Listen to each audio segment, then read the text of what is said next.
सबसे पहले मैं अतिकाय जी को याद करता हूँ, उनकी कमी महसूस करता हूँ, क्योंकि मैं आदि धर्म समाज के शिक्षा सम्मेलनों की कल्पना बिना उनकी चुस्त चाल के नहीं कर सकता। तो उनकी कमी बहुत महसूस करता हूँ। ये पहला मौका है अतिकाय जी के नहीं रहने के बाद जो मैं रावण जी से मिल रहा हूँ। कहा कि मैं इस वजह से भी जा रहा हूं कि मैं उनसे मिल सकूं।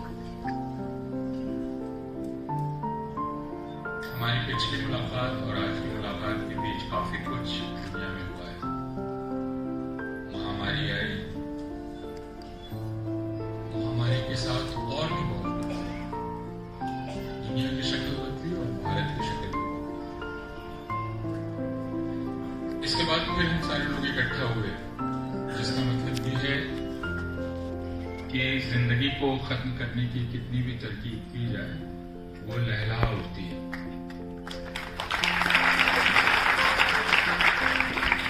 उसका अपना एक जोर होता है, उस जोर से वो लहला उठती है। लेकिन अगर हम सिर्फ उसी पे भरोसा करेंगे कि वो अपने दम से खड़ी हो जाएगी और हमें कुछ नहीं करना, तो फिर एक बहुत बड़ी गलतफहमी या गलती हम लोग कर रहे हैं। गलतफहमी हम बहुत बड़ी गलती कर रहे हैं। जिंदगी को वापस जिंदगी बनाने में इंसानी ताकत का लगना बहुत जरूरी है, उसके जोर का लगना बहुत जरूरी है। आज सब जो हम लोग यहाँ इकट्ठा हैं, तो इसको इकट्ठा करने में भी एक ताकत लगी है। सब लोग खुद ब खुद यहाँ नहीं आ रहे, अपने आप नहीं आ रहे। कोई पुकारता है, कोई दरवाजा खटखटाता है, कोई मनोहार करता है, कोई जिद करता है, कोई डांटता है, फटकारता है, और उसके बाद हम सब एक दूसरे के साथ अगल बगल बैठते हैं। करना पड़ता है, मेहनत करनी पड़ती है, लगना पड़ता है। जब लोग साथ बैठ जाते हैं तो लगता है सब आ गए हैं, लेकिन वो सब आ नहीं जाते हैं। इसको संगठन करना कहते हैं। यह संगठन करना है, और संगठन करना मुश्किल काम है। मैं बात शुरू करूं उसके पहले अपने दोस्त पलाई साहब की बात से नाइत्तेफाकी जाहिर करूं, और समाज में फैली हुई इस धारणा से भी असहमति जाहिर करूं कि सारे नेता चाहते हैं कि जनता जाहिर रहे। नहीं, सारे नेता नहीं चाहते। हर तरह की राजनीति नहीं चाहती है कि जनता जाहिर रहे, क्योंकि राजनीति दरअसल जनता की समझदारी पर टिकी होती है। सही किस्म की राजनीति, और जो सही किस्म की राजनीति होती है वह चाहती है कि जनता जागरूक, जनता जाने। इसलिए हर नेता नहीं चाहता कि जनता जाहिर हो। कुछ नेता ऐसे होते हैं जो चाहते हैं, और एक तरह की राजनीति ऐसी होती है जो चाहती है कि जनता जागरूक हो, जनता जाने, और एक तरह की राजनीति वो होती है जो चाहती है कि जनता जाहिर रहे। हमें इन दोनों राजनीति में फर्क करना सीखना। अगर हम हर तरह की राजनीति को एक रंग में रंग देंगे तो फिर हम बहुत बड़ी गलती कर रहे हैं। इसका मतलब यह है कि फिर राजनीति ही नहीं है। राजनीति और जनता एक दूसरे के सामने खड़ी नहीं होती। एक जनता की राजनीति होती है और एक जनता के खिलाफ राजनीति होती है। जनता को अपनी राजनीति को पहचानना होता है और उसे करना होता है। तो ये बहुत आश्चर्य की बात नहीं है कि दर्शन रत्न रावण जी ने जवाहरलाल नेहरू विश्वविद्यालय को आधुनिक तीर्थ कहा, लेकिन जवाहरलाल नेहरू विश्वविद्यालय की कल्पना एक विशेष तरह के राजनेता ने की। उनका नाम आपने लिया, जवाहरलाल नेहरू। बाबा साहब भीमराव अंबेडकर कोई संत नहीं थे, राजनेता थे। बाबा साहब भीमराव अम्बेडकर चाहते थे कि सारे लोग जाहिल रहें। जितनी पढ़ाई की बात, शिक्षा की बात डॉक्टर अम्बेडकर ने की, उतनी और किसी ने नहीं की। नेहरू ने कहा कि विश्वविद्यालय ऐसा होना चाहिए जिस विश्वविद्यालय में छात्रों का दिमाग खुला हुआ हो, वो चारों तरफ के विचार ले सके, उन पर सोच सके, अपने ढंग से विचार कर सके, सबको आजादी हो सोचने की। कोई एक विचार जो सरकार उनको दे, सिर्फ वही विचार उनका विचार नहीं होगा। हर आदमी अपने दिमाग से सोच सके और उस दिमाग को खाद पानी देने का काम विश्वविद्यालयों का है या यूनिवर्सिटीज का है। तो इसलिए जवाहरलाल नेहरू विश्वविद्यालय एक तरह की राजनीति बनाती है और दूसरी तरह की राजनीति आती है जो जवाहरलाल नेहरू विश्वविद्यालय पर हथौड़ा मारकर उसको तोड़ देती है। दो तरह की राजनीति, इसलिए एक रंग में हम लोग उसको नहीं रखेंगे ना, हम सही राजनीति का चुनाव करेंगे। और शिक्षा का एक बहुत बड़ा उद्देश्य उस सही राजनीति को पहचानना है। उस सही राजनीति को पहचानना इसलिए है कि अगर उस राजनीति को हमने नहीं पहचाना तो जिस तरह हम बैठकर यह विचार विमर्श कर रहे हैं, बातचीत कर रहे हैं, हर कोई आकर अपनी बात कह सकता है। जैसे फलाई साहब ने कही, मैं उससे असहमति जाहिर कर सकता हूं। यह पूरा संगठन आदि धर्म समाज का है, दर्शन रत्न रावण जी का है और उनके मित्रों का है, लेकिन मैं यहां उनसे भी असहमति जाहिर कर सकता हूं।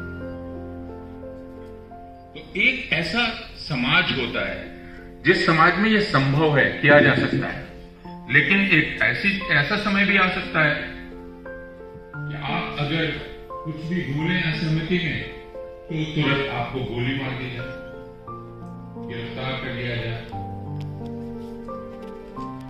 आपको बोलने न दिया जाए। रावण जी ने और ललित जी ने समय की बात की, वह समय था और आज का समय। तो जिस अखबार की बात आप कर रहे थे, मैं उन दो समयों की बात कर रहा हूं, दो राजनीति की बात कर रहा हूं। एक जिसने जेएनयू बनाया और एक राजनीति वह जो अभी है, जो जेएनयू को खंडहर बना देना चाहती है, तोड़ देना चाहती है, खत्म कर देना चाहती है। और एक समय हुआ था जब दर्शन रत्न रावण जी का लेख दैनिक भास्कर में छपा था। कितने साल पुरानी बात है, उससे भी ज्यादा हो गया। और अभी एक और घटना घटी, वो मैं सुनाना चाहता हूं।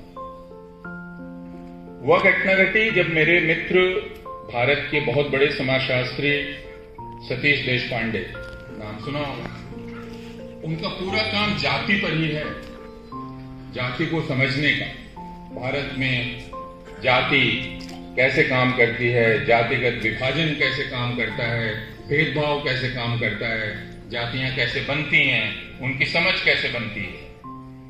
तो जिस दैनिक भास्कर ने दर्शन रत्न रावण जी का लेख छापा था, उसी दैनिक भास्कर ने सतीश देशपांडे को कहा कि बड़ी चर्चा चल रही है आजकल चारों तरफ जातिवार जनगणना की, तो आप हमारे लिए एक लेख लिख दीजिए। अब उन्होंने मुझे फोन किया, उन्होंने कहा कि मुझे बड़ा आश्चर्य हुआ कि मुझे लेख लिखने के लिए कहा गया। अब इस घटना पर सोचिए, जिस अखबार ने रावण जी का लेख छापा, उस अखबार से जाति के विषय पर लिखने को जब डॉक्टर सतीश देशपांडे को फोन गया तो उनको आश्चर्य हुआ कि मुझे फोन क्यों आया। क्यों आश्चर्य हुआ होगा? क्योंकि इस बीच दुनिया बदल गई है। अब दैनिक भास्कर में रावण जी जैसे लोगों का लेख नहीं छप सकता, इसलिए वह दैनिक भास्कर प्रोफेसर देशपांडे को कैसे फोन कर रहा, यह सुनकर उनको बहुत आश्चर्य हुआ। तो मैंने कहा कि दुनिया इतनी सीधी नहीं है, उन्हें भी कुछ ऐसा चाहिए जिससे वो साबित कर सके कि नहीं, हम भी कभी कभी अकल की बातें छापते हैं। तो आप लिख के तो दे दीजिए। एक हफ्ते के बाद उन्होंने फिर मुझे फोन किया कि आपको मुझे एक बात बतानी है। मैंने कहा बताइए। बोले कि साहब उन्होंने तो जिद की थी कि लिख के दे दीजिए। हमने लिख के दे दिया।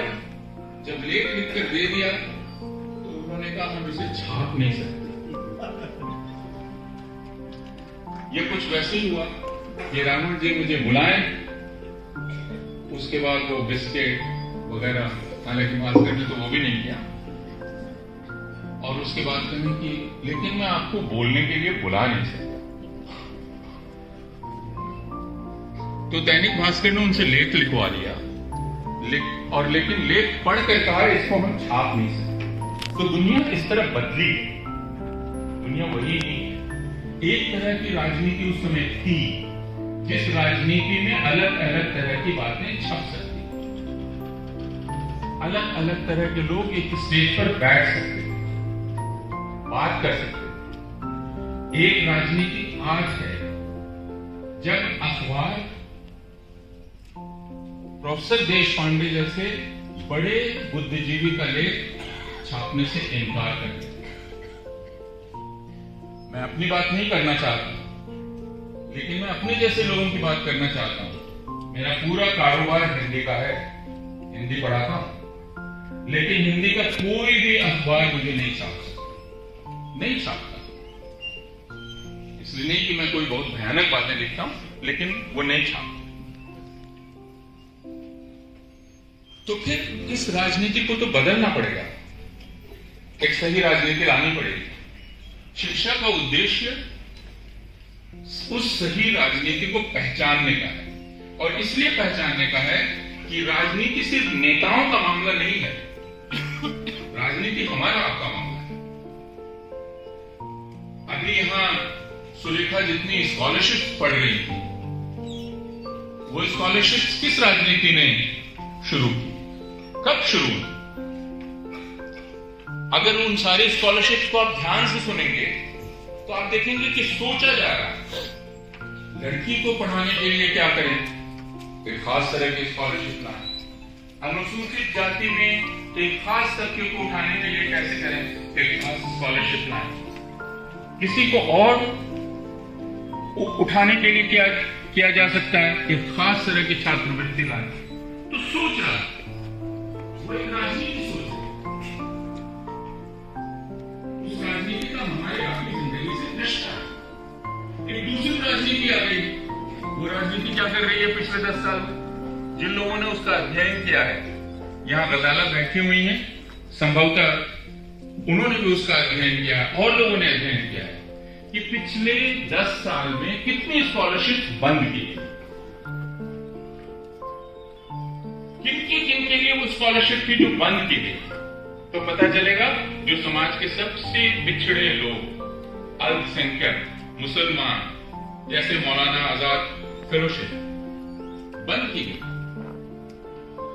प्री मैट्रिक, मैट्रिक फेलोशिप, बहुत कुछ बंद कर दी गई। तो एक राजनीति वह है जो लड़कियों के लिए, पिछड़े लोगों के लिए, अनुसूचित जाति के लोगों के लिए, दलितों के लिए सोचती है कि छात्रवृत्ति कैसे बनाए, और एक राजनीति वह है जो उनको बंद कर।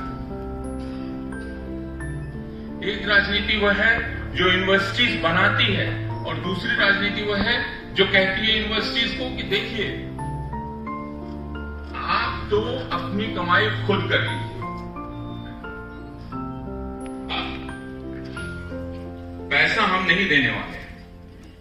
तो जिस वक्त हम पढ़ाई कर रहे थे उस वक्त हमारी फीस क्या है, और आप जब आप पढ़ाई कर रहे हैं तब फीस क्या होगी, कहां से आएगी? अब यूनिवर्सिटीज को कहा जा रहा है कर्जा ले लो, एक हमने बना दिया है, एक संस्था बना दी है, उसका नाम है हेफा, उससे कर्जा लीजिए, कर्जा चुकाइए। लेकिन आज से 10 साल पहले तो यूनिवर्सिटीज को यह सोचना नहीं पड़ता था, उनको सरकार पैसा देती थी। सरकार का पैसा क्या है? सरकार का पैसा हमारा आपका पैसा है। आप जो कुछ भी खरीदते हैं दुकान में, यहां वहां, आप सब में टैक्स देते हैं। वही टैक्स जाता है, उसी टैक्स से सड़क बनती है, उसी टैक्स से यूनिवर्सिटी को चलना चाहिए, उसी टैक्स से स्कॉलरशिप आती है, उसी से सब कुछ होता है। लेकिन पिछले 10 साल से हम क्या सुन रहे हैं, 9 साल से, जो रावण जी ने कहा कि जेएनयू को तोड़ने की कोशिश की जा रही है। किस तरह कोशिश की जा रही है? कहा जा रहा है ये जेएनयू जैसे यूनिवर्सिटी में बैठ के लोग रोटियां तोड़ते हैं, 5-5 साल रोटियां तोड़ते हैं, टैक्स पेयर का पैसा बर्बाद कर रहे हैं।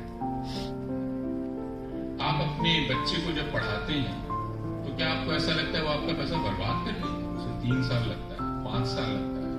पीएचडी अगर कर रही है, सुरेखा है, तमसा है, 5 साल, 7 साल, 10 साल, तो क्या बर्बाद हो गया पैसा टैक्स पेयर का? लेकिन एक राजनीति वह है जो कहती है कि ये जो आप यूनिवर्सिटी पे पैसा लगा रहे हो, ये पैसा बर्बाद हो रहा है, खत्म हो रहा है। यूनिवर्सिटी पे पैसा नहीं लगाना चाहिए। तो यूनिवर्सिटी में पैसा नहीं लगाना चाहिए तो फिर ये इस सम्मेलन का क्या मतलब? ये सम्मेलन हम क्यों कर रहे हैं? हम क्यों मिल रहे हैं? हम क्यों शिक्षा की बात कर रहे हैं? शिक्षा हमारा अधिकार है, हमारा हक है, वो किसी की मेहरबानी नहीं है। हमारी जिंदगी हमारा हक है, अच्छे ढंग से रहना हमारा हक है, इंसानों की तरह रहना हमारा हक है, बराबरी के साथ रहना हमारा हक है। और वह इंसानों ने यह समझा, टैगोर ने समझा, जिनका चित्र यहां लगा हुआ है, फुले ने समझा, डॉक्टर अंबेडकर ने समझा, गांधी ने समझा, बाकी लोगों ने समझा, पंडित रमाबाई ने, सावित्रीबाई फुले ने, कि अच्छे ढंग से रहना, इंसानों की तरह रहना बिना तालीम के संभव नहीं है, मुमकिन नहीं। इसलिए इन सब ने तालीम की बात की, इन सब ने शिक्षा की बात की। तो आप अगर राजनीति का फर्क समझना चाहें, कौन सी राजनीति आपके लिए है और कौन सी राजनीति आपके लिए नहीं है, तो उसकी एक ही जांच है, किस राजनीति का नजरिया शिक्षा के प्रति क्या है।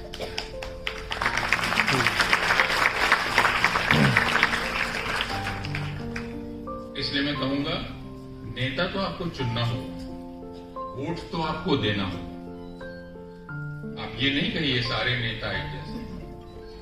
सरकार आपको बनानी हो और वह समझदारी के साथ करना होगा, ये सोच के कि नहीं सब एक जैसे होते हैं, वह नहीं, सब एक जैसे नहीं होते हैं। आपको बेहतर को चुनना है, ठीक को चुनना है ना, उसकी नीति देखनी है, उसकी नीति की परीक्षा करनी है। और चूंकि नीति की परीक्षा करनी है, शिक्षा जरूरी है। बिना शिक्षा के आप नीति की परीक्षा नहीं कर सकते। आप ये नहीं समझ सकते क्यों सरकार इस समय यहां पैसा लगा रही है और यहां से पैसा हटा रही है। क्यों ऐसा हो रहा है?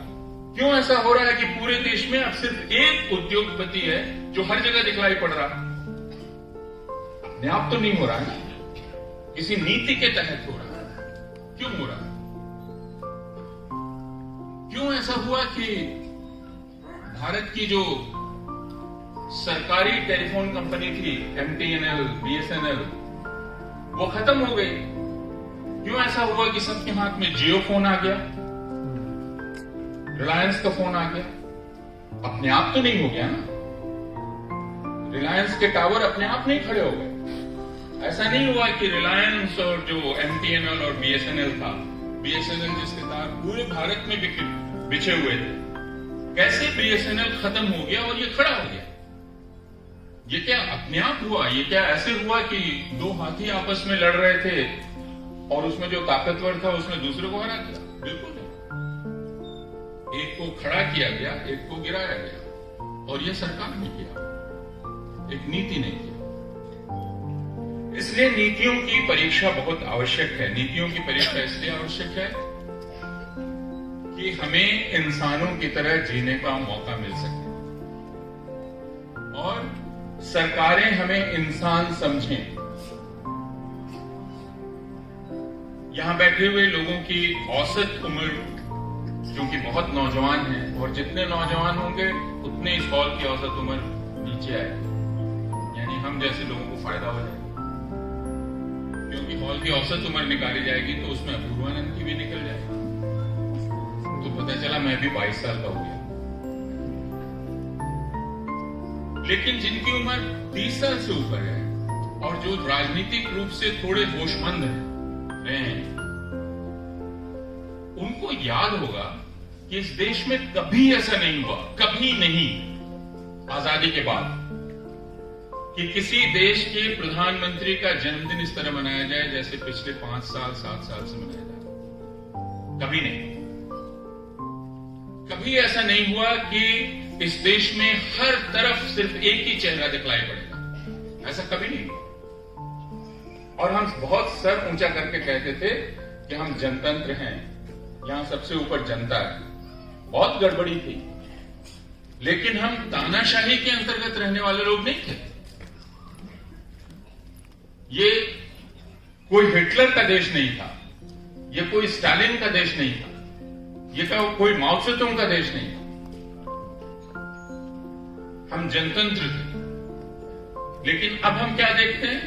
एक ही आदमी की आवाज गूंजती रहती है, एक ही आदमी का चेहरा चारों तरफ दिखलाई पड़ता रहता है। तो फिर ये देश जनतंत्र है या इस देश ने एक राजा चुन लिया? तो हम आगे गए हैं। अंबेडकर साहब ने जो कहा था हमें, अंबेडकर साहब ने क्या कहा था संविधान बनाते समय? उन्होंने कहा था कि हमें सीखना पड़ेगा जनतंत्र। क्यों कहा था उन्होंने सीखना पड़ेगा? क्योंकि उन्होंने कहा कि ये जो संविधान का पौधा है, ये बहुत सुंदर पौधा है, लेकिन ये जिस जमीन में लगाया जा रहा है, ये जमीन समाजी रूप से बहुत बंजर जमीन है। क्यों? क्योंकि ये जमीन गैर बराबरी की जमीन है।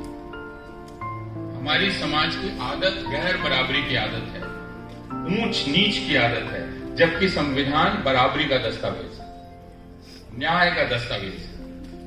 तो इस पौधे को इस जमीन में लगाने के लिए, ताकि ये फले फूले, जरूरी है कि इस जमीन को आप तोड़िए, इसको उपजाऊ बनाइए, जिसको गजाला कह रही थी, खाद डालिए, खाद डालिए, पानी डालिए, इस पर लगातार काम कीजिए। ये सोच के निश्चिंत मत हो जाइए कि अंबेडकर साहब ने एक संविधान बना दिया और फिर हमारा काम सिर्फ उनका गुणगान करने का है। हमको लगातार उस जमीन को जरखेज बनाना होगा, जिससे वो पौधा उसमें जड़ पकड़ सके, वरना वो मर जाएगा। आज 75 साल के बाद हमें ये दिखलाई पड़ रहा है, 70 साल बाद, कि वो पौधा सूख सकता है, खत्म हो सकता है संविधान का पौधा, जो इतनी मेहनत के बाद, इतने संघर्ष के बाद जिसको लगाया गया, वो सूख रहा। तो उसको पानी की जरूरत है, उसको खाद की जरूरत है, उसको कीटाणु नाशक की जरूरत है, क्योंकि उसमें कीटाणु लग गए। रावण जी ने महामारी के कीटाणु की बात की, लेकिन संविधान के पौधे को कीटाणु लग गए और हमें कीटाणु नाशक की जरूरत है, और वो कीटाणु नाशक शिक्षा है और राजनीति।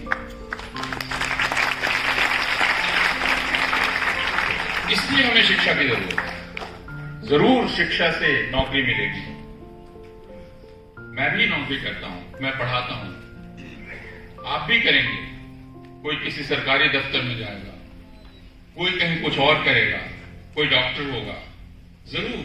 लेकिन शिक्षा का मकसद यह नहीं है। शिक्षा का मकसद है एक जागरूक दिमाग का निर्माण, जो सिर्फ अपने बारे में नहीं, अपने चारों तरफ जो हो रहा है उसके बारे में सोच सके। वो एक पुराना गाना है, अपने लिए जिए तो क्या जिए। गाना बहुत सीधा सा है, लेकिन अगर आप वाकई शिक्षित हैं,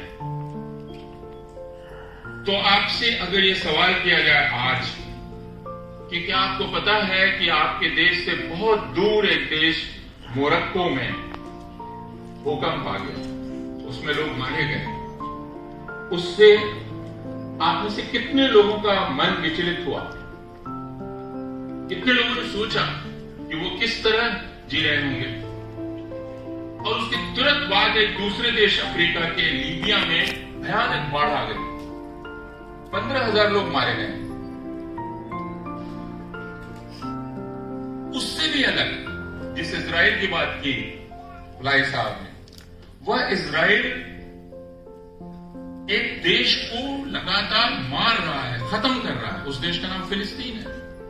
उस देश का वो गला घोंट रहा है। वहां रोज वह बच्चों को मारता है, नौजवानों को मारता है, अस्पतालों को तबाह करता है। तो क्या हम फिलिस्तीन के बारे में कुछ सोचते हैं? उसको छोड़ दीजिए, पंजाब के से बहुत दूर नहीं है उत्तराखंड, हिमाचल प्रदेश जहां बाढ़ आ गई, भूस्खलन हुआ, जिंदगी तबाह हो गई, उसके बारे में हम सोचते हैं। मैं अखबार उलट रहा था, गूगल पे सर्च कर रहा था, किस राज्य की सरकार ने हिमाचल प्रदेश को सहायता देने की पेशकश की? मुझे पता नहीं, पंजाब सरकार ने दी। इसी देश का हिस्सा है, तबाही से गुजर रहा है। क्या कोई संवेदना संदेश दिया गया है? राहत पहुंचाई गई? अगर नहीं तो हम किस तरह के मुल्क हैं, किस तरह के राष्ट्र हैं? क्यों हिमाचल के लोग और हम एक ही राष्ट्र के हैं? मैं एक छोटा सा किस्सा आपको सुनाता हूं। रावण जी ने कहा है कि हॉल की बुकिंग देर तक की है। अब अगर आपको खाना नहीं मिल रहा है तो आप शिकायत उनसे कीजिए। और वो मुझे पता है, 3 बार मुझे भी भूखा रखा था। तो किस्सा छत्तीसगढ़ की एक छोटी सी जगह का है, अंबिकापुर। अंबिकापुर में एक हमारे दोस्त हैं, नौजवान दोस्त, वो एक छोटी सी संस्था चलाते हैं। उनका नाम है जावेद खान। तो जावेद खान का फोन एक बार मेरे पास आया। उस वक्त भारत में एक राज्य है जिसका नाम है केरल। केरल में भयंकर बाढ़ आई थी, केरल एकदम तबाह हो गया। जावेद खान ने कहा कि अपूर्वानंद जी, मैं कुछ राहत की सामग्री ले जाना चाहता हूं केरल। अब सोचिए, अंबिकापुर छत्तीसगढ़ में एक आदमी जिसकी बहुत हैसियत नहीं है, एक छोटा सा संगठन चलाता है, वो सोच रहा है कि उसकी जितनी भी औकात है वो इकट्ठा करके केरल के लोगों के लिए राहत ले जाए।